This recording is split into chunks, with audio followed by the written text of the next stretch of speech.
Muy buenas noches desde el canal de Esoterismo Práctico.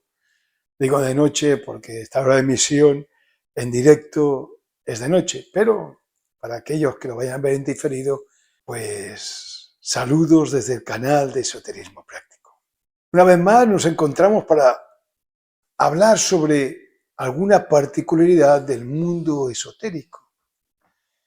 Porque también es cierto que muchas cosas que después se vuelven exotéricas partieron desde un principio desde algo esotérico, más bien dicho, un conocimiento que poseía muy pocas personas. Y ese conocimiento que poseía muy pocas personas, después, en ocasiones, se vuelve más exotérico porque los mismos esoteristas hacen que ese conocimiento se vuelva exotérico. Y después parece que sea un conocimiento exotérico, que lo es, pero que partió del mundo exotérico y que después lo recogieron los esoteristas y que esto lo convierte en un esotérico, cuando es, en muchas ocasiones, todo lo opuesto o todo lo contrario. Hablemos sobre una palabra que se ha escuchado y se escucha en muchas ocasiones y que partió de un grupo de personas, hindúes y después budistas y anteriores a ellos. La palabra es nirvana. Si nos ponemos a estudiar qué es el nirvana, veremos que diferentes filosofías tratan el nirvana de diferentes formas. Sé que es cierto que algunas de ellas coinciden en algunos aspectos, pero muchas de ellas también difieren en muchos aspectos. Nosotros hemos buscado un aspecto que nos ha gustado, para no explicar todo ello, y hemos buscado el significado de la palabra nirvana. Y aunque tiene varios significados, hemos escogido uno de ellos. Y el significado que hemos escogido es apagado.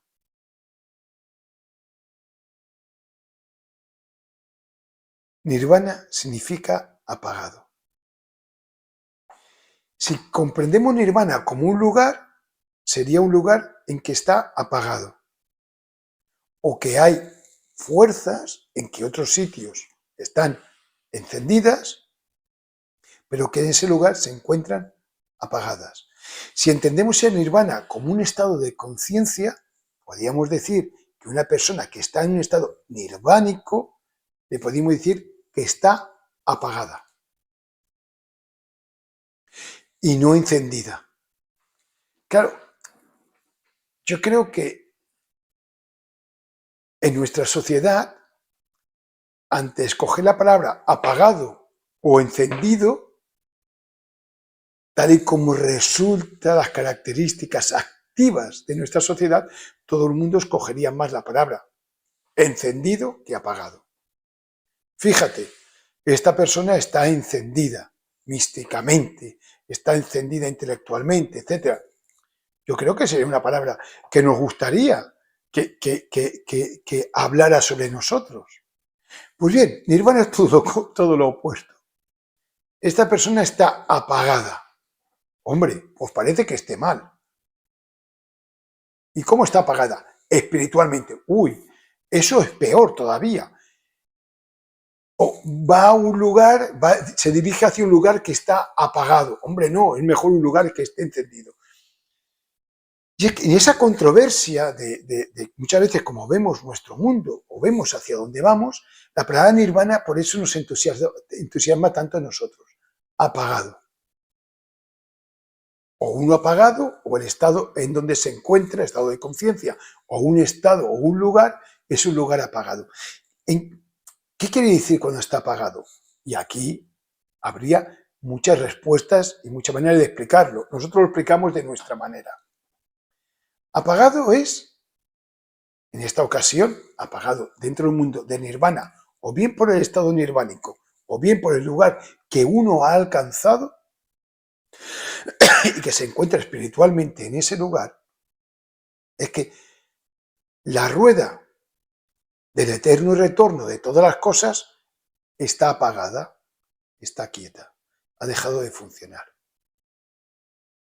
Todo tiene que retornar a nosotros. Es la ley de la circunferencia. Todo que sale de un punto vuelve al mismo punto con la experiencia adquirida.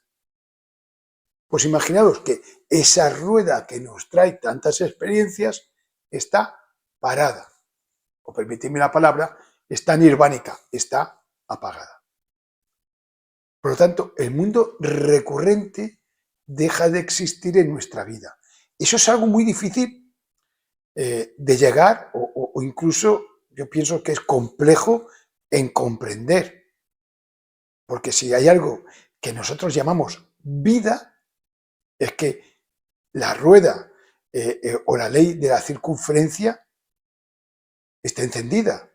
Porque las diversas circunstancias que nos trae y una y otra vez son los estímulos para que nosotros estemos lo que se denomina vivo. Por eso, cuando esa rueda está apagada, está parada o apagada, estamos apagados. Extraño, ¿verdad? Por ejemplo, la ley de la reencarnación o del retorno también está apagada. El deseo o necesidad, sea una, sea la otra, de volver a expresarse en este mundo está apagado. El deseo, no solamente de expresarse, sino el deseo que nos mueve y nos hace hacer según nos hace hacer todo prácticamente en la vida, está apagado. Y lo que también se encuentra apagado es el apego. Que el apego muchas veces es el resorte de la ley de la circunferencia, de la ley del retorno o reencarnación. Y no hacemos una distinción ahora. Y es muchas veces el resorte del mismo deseo, el apego. ¿Y por qué digo que el apego es el resorte del deseo y no el deseo el resorte del apego? Como si fuera primero el apego y después el deseo. Lo podemos ver, como estamos hablando del nirvana y del apagado y del apego, apagado o apego, lo podemos entender también de esta manera lo que es el apego. Por ejemplo, una de las preguntas que nos podemos hacer es, ¿el apego es necesario? Si esto lo miramos en libros filosóficos, en muchos de ellos nos hablan y nos explican que el apego no es necesario. Y hablan sobre lo que es el apego y que nos tenemos que desapegar. Y es cierto, y es verdad, pero como en este mundo todo es relativo, es una verdad, pero a veces no. A veces el apego es necesario, en ocasiones. Y aún no se puede extrañar, porque cualquier tipo de apego no es necesario. Y es verdad, pero en ocasiones es necesario. Y para ello vamos a dar una explicación. Imaginaros una criatura cuando nace, que es a la que tiene apego, a sus padres, sobre todo al ser mamífero, a su madre, porque tiene que mamar. Y siente un apego con su madre, porque es su fuente de alimentación y de cuidado y de amor y de cariño, lo que queráis. Pero ese apego se encuentra en el centro instintivo, en lo instintivo, con el instinto de supervivencia. El apego, cuando somos pequeños, forma parte del instinto de supervivencia. Si no tenemos apego a nuestra alimentadora, a nuestra madre, tenemos un grave problema. Así que luego tenemos apego a nuestros padres y ese apego nos hacen ser imitadores de ellos. Ellos son ordenados y nosotros imitamos, nos convertimos en personas ordenadas. Ellos son lectores y nosotros nos convertimos en lectores. Ellos son personas que se hablan cariñosamente y por imitación hablamos cariñosamente. Ellos son personas cuidadosas y nosotros, por imitación, nos convertimos en personas cuidadosas. Y esa imitación se consigue por el apego. Así que en un principio, no solamente los seres humanos, sino los animales, y me pondría las plantas y los minerales, pero bueno, vamos a poner los animales, están apegados a aquellos que les han dado la vida, para poder sobrevivir, y no se apartan de su lado, porque el instinto de supervivencia así hace que estén. No se apartan de la manada, no se apartan de sus padres, e imitan todo aquello que hacen sus mayores.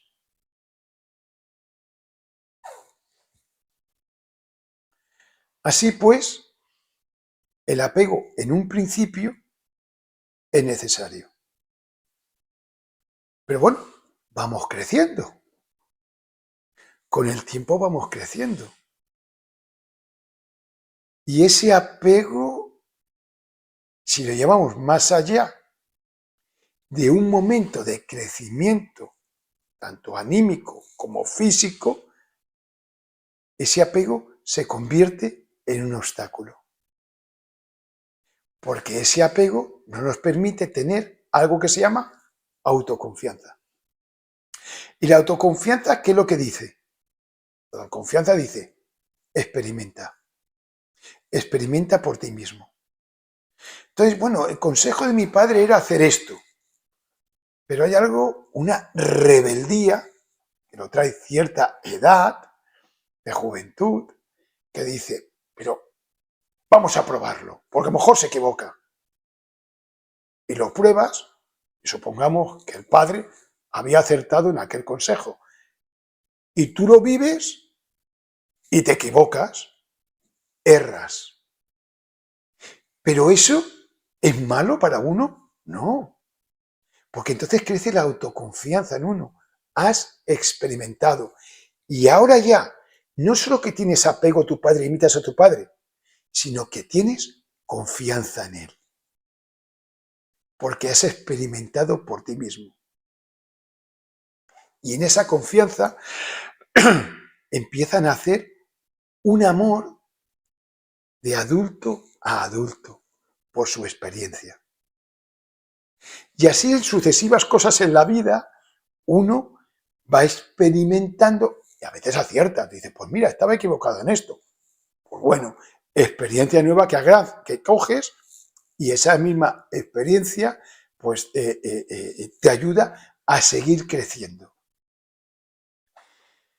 Y entonces es cuando uno sí que realmente ha de quitarse el apego en su vida. Incluso, ya no solamente con la familia, con los propios maestros, maestras de libros que uno ha leído, que en un principio uno tiene apego a aquel maestro, a aquella maestra, sigue estudiando y en un momento entras en rebeldía o quieres experimentar por ti mismo y experimentas y te das cuenta que lo que querías tú hacer no has acertado y lo que decía el maestro, pues sí, o lo opuesto.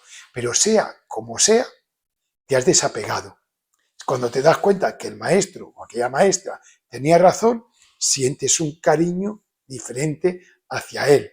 Ya no lo sientes como un apego, sino lo sientes como una persona que ha experimentado y como ha experimentado el fracaso o el acierto, tienes una relación con aquel libro, pero que detrás está aquel maestro o aquella maestra, tienes una relación adulta.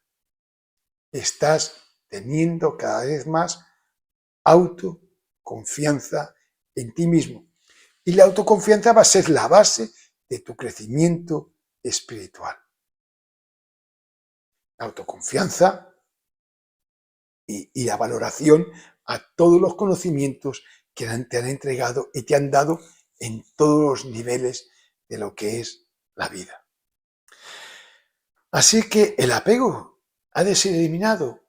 Sí, es verdad. El apego se guarda en ese centro instintivo y más adelante, en tu camino, vas a volverlo a extraer, pero sabiendo que es una herramienta maravillosa para tu alma y que después vas a tener que apartarlo, experimentar y ganar en autoconfianza. Y esa autoconfianza, si nirvana significa apagado, a ese apagado de la vida, que la vida te daba y la vida te entregaba, acabas de tener la suficiente autoconfianza generada por ti mismo para poder vivir por ti mismo y poder vivir más allá de algunas leyes que hacen que otros seres vivos tengan que vivir por esas leyes porque no tienen esas propias leyes en sí mismo. Y la autoconfianza, tu esfuerzo, etcétera, te ha llevado a poder vivir por ti mismo. Has dejado de ser un imitatus para ser un iniciado, aquel que vive por sus propias obras. Muchas gracias por vuestra atención y nos vemos o nos escuchamos en una siguiente conferencia. Adiós.